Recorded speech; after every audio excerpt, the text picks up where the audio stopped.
afternoon, Professor. I am LorenzoLumpayII, and I am going to discuss to you about my answers of Lesson 4 and Lesson 5. But first, let me get my coat. And now, I am going to proceed to the discussion of my answers of Question 1 of Lesson 4. Discuss the powers of international organizations.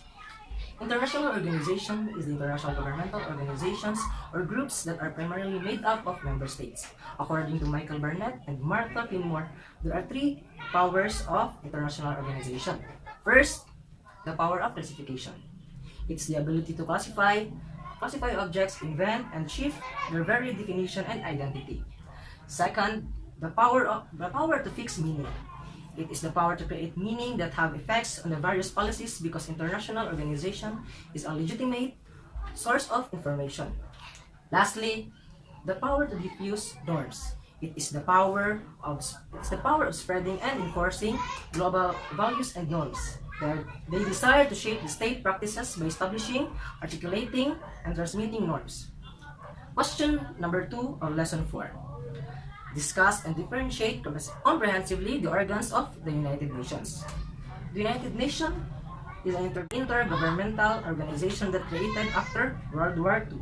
It is tasked to maintain international peace and security and developing friendly relationships among nations. There are 5 organs of United Nations. First, the General Assembly. This organ is the main deliberative organ of the United Nations, because it comprises of all member states that are currently about 193 member states. They are the one who makes decisions on international peace and security. Second, the Security Council. Their primary responsibility is under UN Charter. They are tasked to determine the threats to peace or acts of aggression. Third is the Economic and Social Council. It is the principal of United Nations for coordinating policy review, policy dialogue, and recommendations on social and environmental issues.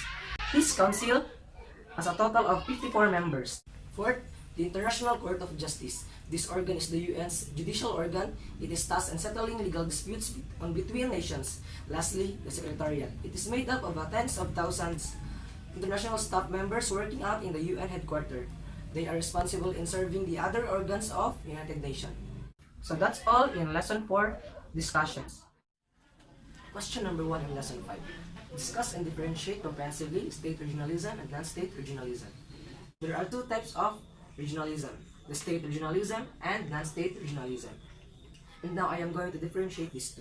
First, the state regionalism. It is the coordination of countries in a general phenomenon such as formal project, policy, or scheme promoted by regional states. Additionally, there are many reasons why state regionalism was formed, and these are the following reasons. For military defense, to pool resources, to protect independence, and lastly, due to economic crisis. On the other hand, non-state regionalism is not only a state that agree to work together in the name of a single cause. This organization represents the new regionalism. They rely on the power of individuals, non-government organizations or the NGOs, and associations who pursue to have a particular goal. The members of this organization are common people or philanthropists. Question number 2 on Lesson 5. Discuss individually and comprehensively the following. But first, I am going to discuss to you the NATO. NATO, or the North Atlantic Treaty Organization. The NATO was established during the Cold War on March 4, 1947. This treaty was signed by France and UK as Treaty of Alliance and Mutual Assistance. Second is the OPEC, or the Organization of the Petroleum Exporting Countries. The OPEC was established in 1960 to coordinate the petroleum policies of its members and to provide member states with technical economical aid and to protect their resources. Third is the NAM, or Non-Aligned Movement. The NAM was started on 1955 when 29 Afro countries assembled in the Conference of Banalog in Indonesia. This was established to protect their independence. It actively participates to the world affairs in order to pursue world peace, international cooperation, human rights, national sovereignty, and social and national equality. Lastly is the ASEAN, or Association of Southeast Asian Nations. It was established on August 8, 1967 in Bangkok by the original 5 member countries. And these are the Indonesia, Malaysia, Philippines, Singapore, and Thailand. For the reason to promote political and economical cooperation and regional stability. That's all, sir.